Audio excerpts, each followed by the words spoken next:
పథకాలు మనకి అందరికీ చేకూర్చారు.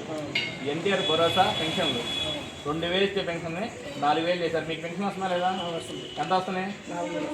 ఇంకొకటి స్త్రీ శక్తి అందరికీ మహిళలందరికీ ఉచిత బస్ అండి. వెళ్తున్నారు ఇస్తున్నారుగా. మీకు తల్లికి వందన డబ్బులు పట్టాయండి. తల్లికి వందన ఒక్కొక్క బాలుడికి 13,000 రూపాయలు ప్రతి ఎంతమంది పిల్లలు అంతమందికి వేశారండి. ఆటో డ్రైవర్లు ఉన్న వాళ్ళకేమో 15,000 రూపాయలు డబ్బులు వేశారు. అన్నా క్యాంటీన్లు అండి వైసీపీ గవర్నమెంట్లో అన్నా క్యాంటీన్లు అంటే తొలగించారు. ఇప్పుడు చంద్రబాబు నాయుడు వచ్చినాక ప్రతి పేదలకి అన్నం తినడానికి 5 రూపాయలకే అన్నా క్యాంటీన్లు ప్రారంభించారు. కిడ్గో ఇల్లు అండి. ఇప్పుడు మీకు కిడ్గో ఇల్లు లేదు కదా, ఇల్లుకి అప్లై చేస్తున్నారుగా, అవి ఇచ్చే బాధ్యత ఎర్రపల్లి శ్రీనివాసరావు గారు. ఇల్లు లేని వాళ్ళకి కన్ఫామ్గా పేదలకు 5 లక్షలు ఇల్లు పంపి సిద్ధంగా ఉన్నాయి. ఇంకా కొద్ది వర్క్ జరుగుతూ ఉంది. మీకు కిడ్గో ఇల్లు ఇచ్చే బాధ్యత ఎర్రపల్లి శ్రీనివాసరావు గారు తీసుకుంటారు. దీపం పథకం కింద విద్యుత్ సిలిండర్లు అంటే మీకు సిలిండర్ ఇచ్చినప్పుడు అమౌంట్ పడుతున్నాయిగా. ఓకే.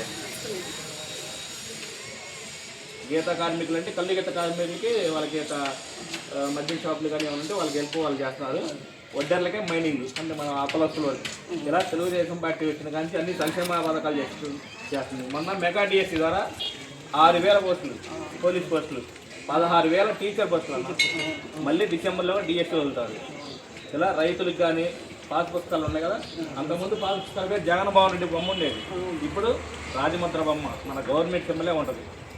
ఎలాగని మనం ఇప్పుడు శంకుస్థాపన చేశారండి. ప్రతి లైన్కి వాటర్ లైన్ వస్తుంది ప్రతి ఇంటికి.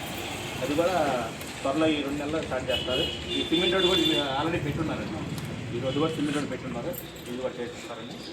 తెలుగుదేశం పార్టీకి మీరు రుణపడి ఉన్నారు.